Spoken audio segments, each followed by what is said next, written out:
오늘 이 새벽에 하나님께서 저희에게 주시는 말씀은 출애굽기 12장 1절부터 13절까지의 말씀입니다. 출애굽기 12장 1절부터 13절까지의 말씀을 제가 받들어 봉독하겠습니다.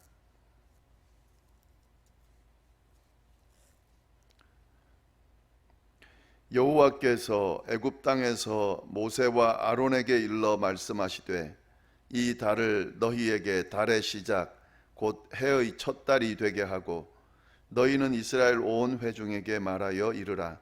이 달 열흘에 너희 각자가 어린 양을 취할지니 각 가족대로 그 식구를 위하여 어린 양을 취하되 그 어린 양에 대하여 식구가 너무 적으면 그 집의 이웃과 함께 사람 수를 따라서 하나를 취하며 각 사람이 먹을 수 있는 분량에 따라서 너희 어린 양을 계산할 것이며 너희 어린 양은 흠없고 1년 된 수컷으로 하되 양이나 염소 중에서 취하고 이달 열나흘 날까지 간직하였다가 해질 때에 이스라엘 회중이 그 양을 잡고 그 피를 양을 먹을 집 좌우 문설주와 임방에 바르고 그 밤에 그 고기를 불에 구워 무교병과 쓴 나물과 아울러 먹되 날것으로나 물에 삶아서 먹지 말고 머리와 다리와 내장을 다 불에 구워 먹고 아침까지 남겨두지 말며 아침까지 남은 것은 곧 불사르라. 너희는 그것을 이렇게 먹을지니 허리에 띠를 띠고 발에 신을 신고 손에 지팡이를 잡고 급히 먹으라. 이것이 여호와의 유월절이니라. 내가 그 밤에 애굽 땅에 두루 다니며 사람이나 짐승을 막론하고 애굽 땅에 있는 모든 처음 난 것을 다 치고 애굽의 모든 신을 내가 심판하리라. 나는 여호와라. 내가 애굽 땅을 칠 때에 그 피가 너희가 사는 집에 있어서 너희를 위하여 표적이 될지라. 내가 피를 볼 때에 너희를 넘어가리니 재앙이 너희에게 내려 멸하지 아니하리라. 아멘.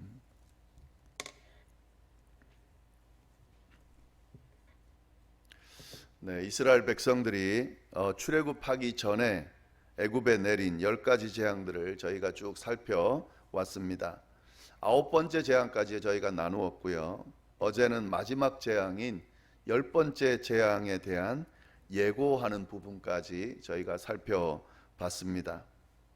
하나님께서는 이제 모세를 통해서 바로에게 가서 한 가지 재앙이 더 임할 것이다 라는 말을 전달하라고 명령하셨습니다.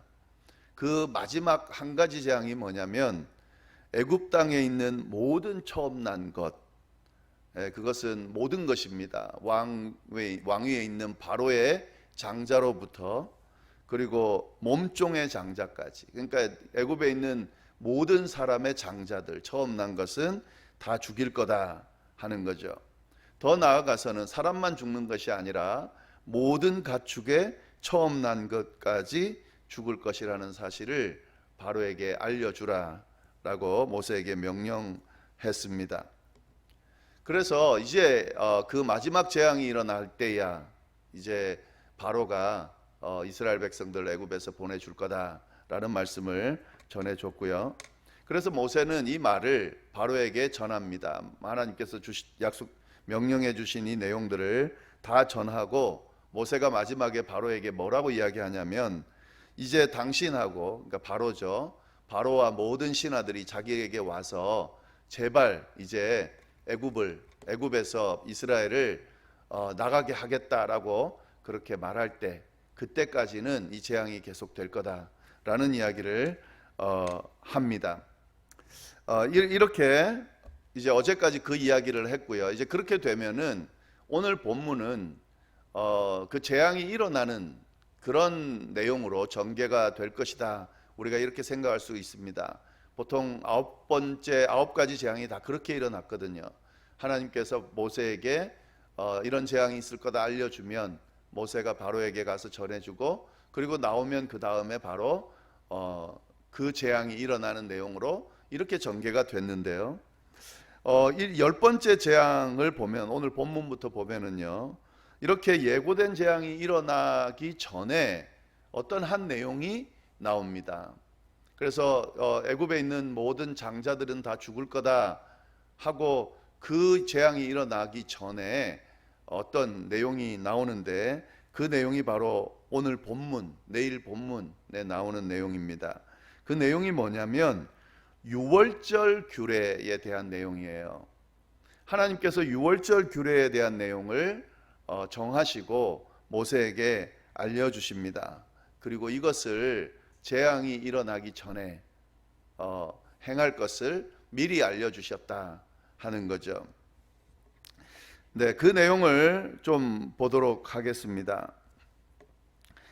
12장 1절 보시면은 여호와께서 애굽 땅에서 모세와 아론에게 일러 말씀하시되 이 달을 너희에게 달의 시작 곧 해의 첫 달이 되게 하라. 예, 이렇게 이야기하고 있는데요. 지금 이 달은 뭡니까? 이제 출애굽하는 달, 그리고 그 전에 유월절을 규례를 알려주면서 이 뒤에 나오는데요. 유월절 규례를 알려주면서 유월절이 시작되는 그 달, 그 달을 하나님께서 의미를 부여하세요. 어떤 의미를 부여하시냐면 달의 시작 곧 해의 첫 달이 되게 하라, 이렇게 이야기를 해주십니다. 그러니까 이게 무슨 말이냐면 지금 이 유월절이 시작되는 달, 출애굽하는 달이 첫 달이라는 거죠. 그러니까 새롭게 시작하는 달이라는 거예요. 한 해의 첫 달이다. 예, 이렇게 이야기를 해주신다 하는 거죠. 그러면 어떻게 됩니까? 이제 이스라엘의 해는 여기서부터 시작이 된다 하는 그런 의미가 되는 거죠. 이스라엘이 물론 그 전에도 세월이 있었고 날들이 있었지만 이스라엘의 의미, 이스라엘이 새롭게 그 이스라엘이 시작되는 날로 정해주셨다 하는 거죠. 이 유월절이 시작되는 날, 출애굽하는 그 날부터 이스라엘의 날이 시작된다, 원년이 시작된다 하는 거죠. 그리고 그 달을 첫 번째 달이다, 이렇게 정하라고 말씀해 주는 겁니다. 그래서 이걸 좀 잘 아시면 좋겠습니다. 이 지금 구약 성경을 쭉 읽어가다 보면 막 이렇게 우리 지금 세는 달과 다르게 이스라엘 달이 나와요. 근데 그 달들을 계산할 때에 그 시작하는 달이 바로 여기서 시작됐다 하는 거죠. 아비월이라 그러는데요. 이 아비월이 이스라엘의 첫 달인데 바로 이 달입니다. 유월절이 시작된 달, 출애굽이 시작된 그 달, 하나님께서 이스라엘 백성에게 의미를 부여하시고 정말 그들의 백성이 되신 달, 그 달이 바로 이 날이다 하는 거죠. 2절 말씀이 바로 그 날입니다. 아주 중요한 시점이죠. 그 달에 너희는 이스라엘 온 회중에게 말하여 이르라. 이 달 열흘에 너희 각자가 어린 양을 취할지니 각 가족대로 그 식구를 위하여 어린 양을 취하라. 이게 유월절에 대해서 지금 설명하고 계신 거예요. 근데 그 달, 시작하는 달로 하고 그 달 10일이 되는 때에 어떻게 하냐면 어린 양을 잡으라는 거죠. 어린 양을 취하라는 거죠. 그러면서 어린 양을 취하는 그 내용들을 구체적으로 알려주고 있습니다. 어린 양을 취하는데 어떤 식으로 취하냐? 가족별로 취해라. 그렇게 이야기를 하고 있어요. 각 가족대로 그 식구들을 위하여 어린 양을 취해라. 그러면서 좀 더 자세히 설명합니다. 그 식구가 너무 적으면 4절, 그건 무슨 말이냐면 어린 양을 한 마리 잡았는데 가족별로 그 식구가 너무 작아서 어린 양 한 마리를 먹을 때에 많이 남으면, 그러면 어떻게 하냐면 이웃집과 함께 협동해 가지고 어린 양을 잡으라는 거죠. 그러니까 어린 양 한 마리에 맞는 그 어린 양 한 마리를 다 같이 나눠 먹을 수 있는 그런 사람 수에 따라서 어린 양을 취해라 라고 하는 그 규정을 알려주고 계십니다. 지금 이게 이제 유월절에 대한 설명인데요. 어린 양을 잡아라. 이달 처음 시작하는 그 달 10일째가 되는 때에 어린 양을 취하는데 각 가족별로 한 마리씩 취해라. 그러나 사람 수에 맞춰서 그에 맞게 계산해서 취할 거다. 이렇게 하나님이 규정을 알려주고 계신다 하는 거죠. 그리고 또 5절 말씀을 보시면은 어떤 규정을 또 알려주시냐면 너희 어린 양은 흠 없고 일련된 수컷으로 하되, 어린 양을 취하되 아무 어린 양이나 취하면 안 되고요, 흠이 없고 일련된 수컷으로 취해라, 그렇게 이야기를 합니다. 그런데 양이나 염소 중에서 취하고, 양을 취하라고 그래 놓고 여기 염소도 이야기 되잖아요. 이건 뭐냐면 가난한 자들은 양을 구할 수가 없습니다. 이 가격 차이가 났던 것 같은데요. 그래서 돈이 없는 자들, 가난한 자들, 그래서 양을 취할 수 없는 자들은 염소 중에서 취해라, 이렇게 규정을 이야기해 주고 있습니다. 그리고 그 양을 취한 후에 언제 잡아야 되냐도 알려주세요. 6절 말씀 보면 이 달 열 나흔 날까지 간직하였다가, 그러니까 10번째 되는 날에 잡아서 취해서, 그리고 나흔 날까지 3일 동안 데리고 있다가 그 다음 날 나흘째 되는 날에 잡으라는 거예요. 그 날짜도 정해주세요. 해질 때에 이스라엘 회중이 그 양을 잡아라. 이스라엘의 유월절 언제부터 시작됐나, 이걸 궁금해할 수가 있는데요, 지금 잘 보시기를 바랍니다. 여기서 시작이 됐습니다. 이스라엘의 유월절은 여기서부터 시작됐다는 거죠. 그것도 하나님께서 제정해 주셨고요, 어떻게 해야 되는지 방법까지도 자세하게 알려주셨다 하는 거죠. 그 내용을 좀 잘 보시면 좋을 것 같습니다. 그런데 양을 잡을 때 그때 규례도 알려주세요. 언제 어떻게 잡아야 되는지도 알려줬는데 그 양을 잡을 때에 그때에 어떻게 해야 되는지 그 규례도 알려주셨는데, 이 부분은 참 중요합니다. 의미가 있습니다. 양을 잡을 때 어떻게 해야 되냐면 7절 말씀을 보시면은요, 그 피를 양을 먹을 집 좌우 문설주와 임방에 발라라. 이게 유월절에서 아주 중요한 규례예요. 양을 하나님이 제정해 주신 그 시작하는 달, 그때 10일째 되는 날에 취하고 사흘 동안 들고 있다가 나흘째 되는 날 잡는데, 잡을 때에 그때 제일 먼저 해야 되는 건 뭐냐면 그 잡은 양의 피를 집 좌우 문설주와 임방에 발라야 된다. 이 규정은 왜 주셨을까요?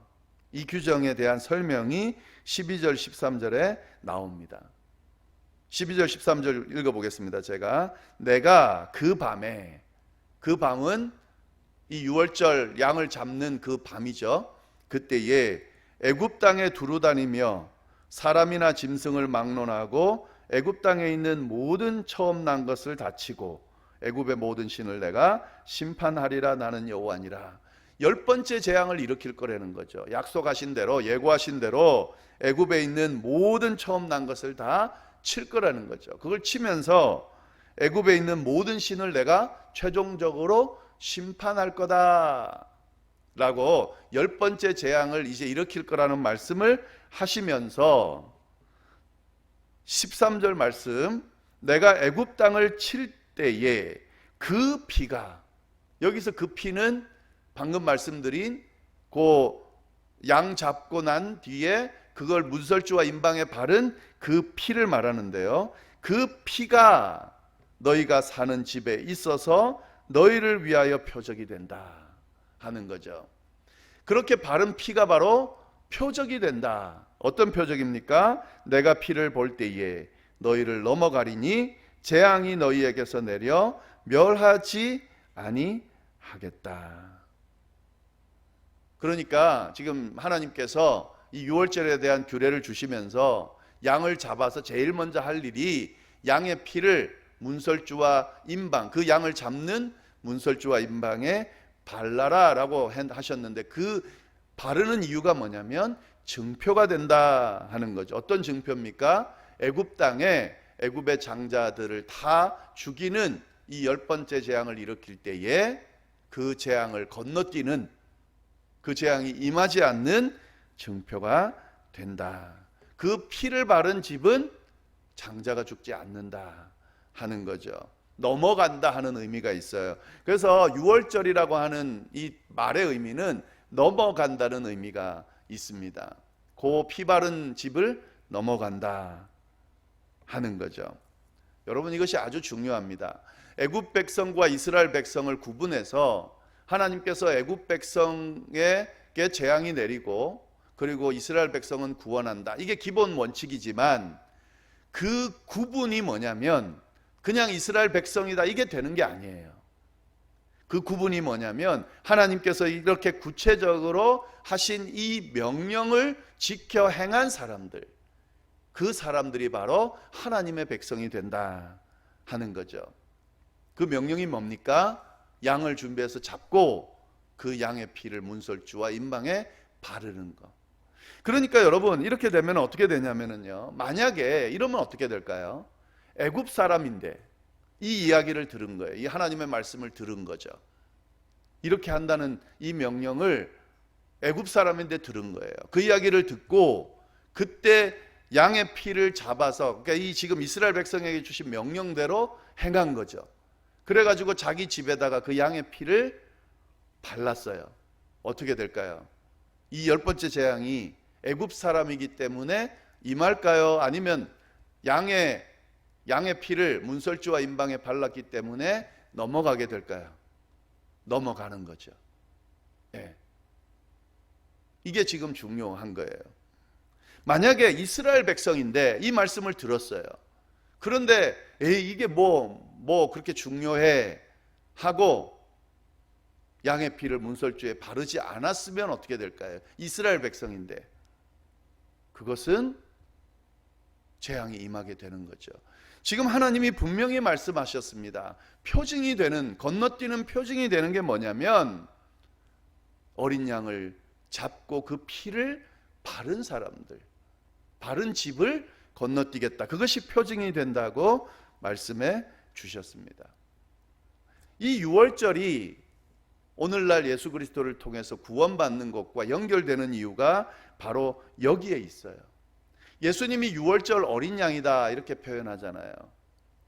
예수님이 유월절 어린 양이다 하는 그 의미는 뭐냐면 이 예수 그리스도의 죽음, 그로 인해서 흘리신 이 피, 그 피를 보혈의 능력을 믿느냐 안 믿느냐, 그 예수 그리스도의 피로 우리의 인생에, 우리의 삶에, 우리 존재에 문설주와 임방에 바르냐 바르지 않냐가 구원받냐 구원받지 않느냐의 기준이 된다 하는 거죠. 그래서 내가 이스라엘 백성이든 백성이 아니든 이방인이든 상관이 없습니다. 예수 그리스도의 보혈을 의지하고 그 보혈을 믿고 그 보혈을 믿는 사람, 그 보혈이 담겨 있는 의미를 믿는 사람, 그래서 자신의 인생의 문설주에다가 예수의 피를 바르는 사람, 그 사람이 구원을 받는 것이지. 뭐 부모님이 믿었고 뭐 이스라엘 백성이고 종교적인 어떤 행위들을 행하고 뭐 이런 것들이 기준이 되는 것이 아니다 하는 거죠. 이 내용을 오늘 본문이 정확하게 이야기해 주고 있다 하는 겁니다. 하나님께서 이스라엘 백성들에게 명령을 하셨어요. 그 달, 내가 정해주는 달을 시작달로 하고 10번째 되는 날 양을 취하고 3일 동안 들고 있다가 4일째 되는 날에 그 양을 잡는데, 그때 잡을 때에 그 양의 피를 문설주에 발라. 그러면 10번째 재앙이 임하지 않을 거야. 그 하나님의 말씀과 명령을 지킨 사람, 그 가정은 구원을 받았고요. 그러지 않았던 가정들은 그 이 재앙들이 다 그대로 임했다 하는 사실, 그 사실을 통해서 우리에게 그 약속의 말씀을 해주신다 하는 거죠. 또 한 가지 규례, 양 잡을 때 규례를 또 알려주세요. 이제 어떻게 하냐면, 그러고 난 뒤에는 그 양을 먹으라는 거예요. 가족끼리 먹는데 어떻게 먹냐면 삶지 말고 먹어라. 이제 8절부터 보겠습니다. 그 밤에 그 고기를 불에 구워 무교병과 쓴나물과 아울러 먹되 날 것으로나 물에 삶아서 먹지 말고 머리와 다리와 내장을 다 불에 구워 먹고 아침까지 남겨두지 말며 아침까지 남은 것은 곧 불사르라. 이 뒤에 유월절 규례가 쭉 다시 한번 정리돼서 나와요. 그런데 그 시작이 여기에 있는 거예요. 하나님이 직접 규정해 주신 거예요. 이걸 좀 잘 아셔야 됩니다. 이렇게 잡은 양은 날 것으로 먹거나 삶아서 먹거나 맛있게 만들어서 먹거나 자기 방법대로 요리해 먹거나 이러면 안 돼요. 하나님이 가르쳐 주신 대로 구워서 먹어야 된다 하는 거죠. 그리고 남은 거는 남겨놓고 다음날 먹어야지, 이것도 안 됩니다. 그냥 다 불에 태워버려라, 그렇게 이야기를 하고 있습니다. 또 먹을 때에는 무교병과 쓴나물과 함께 먹어라. 무교병은 누룩을 넣지 않은 그런 떡을 이야기하는 거죠. 이건 뭐냐 하는 거죠. 이렇게 먹으라고 하는 이유가 있습니다. 11절 말씀 보시면은요, 너희는 그것을 이렇게 먹을지니, 먹는 방법까지 알려주세요. 허리에 띠를 띠고 발에 신을 신고 손에 지팡이를 잡고 급히 먹으라. 이것이 여호와의 유월절이니라. 먹을 때는 어떻게 먹어야 되냐면요, 허리에 띠를 띠고, 이건 뭐냐면은 정장을 갖췄다는 거예요. 이제 외출할 준비를 했다는 거죠. 발에 신을 신고, 이건 나갈 준비를 했다는 거죠. 그리고 손에 지팡이를 잡고 급히 먹으라. 왜요? 이 날이 바로 출애굽하는 날이 되는 거거든요. 하나님께서 밤 내내 애굽 온 땅을 두루 다니면서 애굽에 있는 장자, 모든 장자들을, 처음 난 것들을 다 죽일 거예요. 피를 바른, 어린 양의 피를 바른 집은 지나갈 겁니다. 그렇게 해서 밤이 다 지나고 아침이 되는 날이 밝는 그때가 되면 하나님께서 그때 애굽을, 이스라엘 백성들을 애굽에서 탈출시켜 주실 거라는 거죠. 그러니까 그 준비를 하라는 거죠. 이 삶고 막 하는 것들은 시간이 많이 걸리잖아요. 그럴 시간이 없다는 거예요. 왜냐하면 이 날이 끝나면, 이 밤이 끝나면 새로운 날이 오는 거죠. 출애굽하는 시작이 되는 거죠. 그때 뭐 정리하고 그때 막 준비하고 그러면 안 되죠. 왜냐하면은 애굽에서 바로가 보내주긴 하지만 정신을 나중에 보내주고는 차리게 돼요. 그래서 쫓아오게 되잖아요. 그럼 못 가는 거죠. 그래서 하나님이 그것을 준비시키고 있다 하는 거죠. 이건 또 뭘 의미하느냐면, 하나님께서 어떤 구원의 일들을 시작하시고 그 시점을 이야기하실 때에 그 시점을 기다리면서 준비하라는 그 말씀으로 우리가 받아들일 수 있다 하는 거죠. 우리는 종말의 시대를 살아가고 있습니다. 언젠가 주님께서 오실 거예요. 언제 오실지 모릅니다. 그런데 그 날은 분명히 올 겁니다. 이 밤이 지나면 날이 밝을 거고 그때 주님께서 오실 거예요. 그런데 그 주님께서 오시기 전에 우리가 준비하고 있어야 된다는 거죠. 허리에 띠를 띠고 신발을 신고 지팡이를 짚고 주님이 오실 거라고 늘 기대하면서 기다리면서 준비하고 있어야 된다는 거죠. 주님이 언제 오실지 모르니까 괜찮겠지 하고 그렇게 안일하게 그냥 내 거 다 챙기고 준비도 안 하고 그렇게 있어서는 안 된다는 말씀도 오늘 말씀을 통해서 하고 있다 하는 거죠. 예, 이렇게 6월절 준비에 대해서 쭉 하나님께서 이야기를 하십니다. 출애굽은 애굽을 탈출시키고 구원시키는 이 과정은 즉흥적으로 그냥 막 일어난 게 아니에요. 우연히 일어난 게 아닙니다. 하나님께서 계획하신 계획대로 단계적으로 그렇게 진행이 됐습니다. 10가지 재앙이 일어나면서 하나님의 존재가 어떤 존재인지 애굽 사람들에게 확실하게 드러났고요. 애굽 사람에게만 드러난 것이 아니라 이스라엘 백성들에게도 확실하게 드러났습니다. 그렇게 하나님의 존재를 각인시키면서, 그리고 이렇게 철저하게 준비시키면서, 그리고 이런 재앙 가운데서도 하나님의 백성을, 구원할 백성을 확실하게 구분하시면서 그렇게 출애굽이 진행이 됐습니다. 마찬가지입니다. 이 본문을 보고 있는 오늘날 우리도 하나님의 역사가 이렇게 진행된다는 것을 말씀을 통해서 알 수가 있어요. 우리를 구원하실 때도 이렇게 구원하셨습니다. 하나님의 존재를 확실하게 드러내시고 하나님의 계획 안에서 차근차근 우리의 구원을 진행해 오셨고 또 진행해 가신다 하는 사실도 우리가 오늘 본문을 통해서 잘 알 수가 있습니다. 이렇게 좀 연결하면서요, 6월절의 내용들 좀 살펴보시면 좋겠고, 이 다음에 무교절에 대한 내용도 나오고, 그리고 난 뒤에 이제 재앙이 일어나고 출애굽이 진행이 됩니다. 그 과정들을 좀 기대하시면서 말씀을 잘 나누시면, 또 묵상하시면 좋겠습니다. 기도하겠습니다. 하나님 아버지, 감사합니다. 또 귀한 말씀을 통하여 하나님의 음성, 또 주님이 주시는 깨달음을 얻게 하시니 참으로 감사를 드립니다.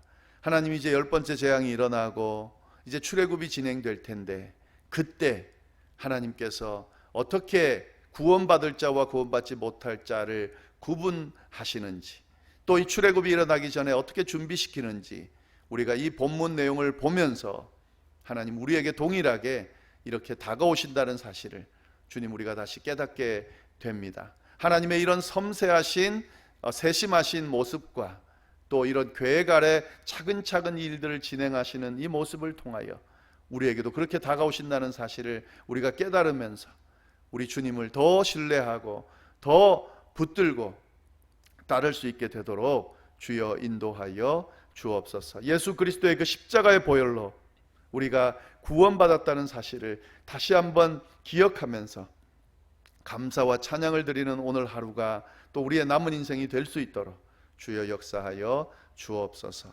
함께하여 주시기를 간절히 바라고 살아계신 예수님의 이름으로 기도드립니다. 아멘.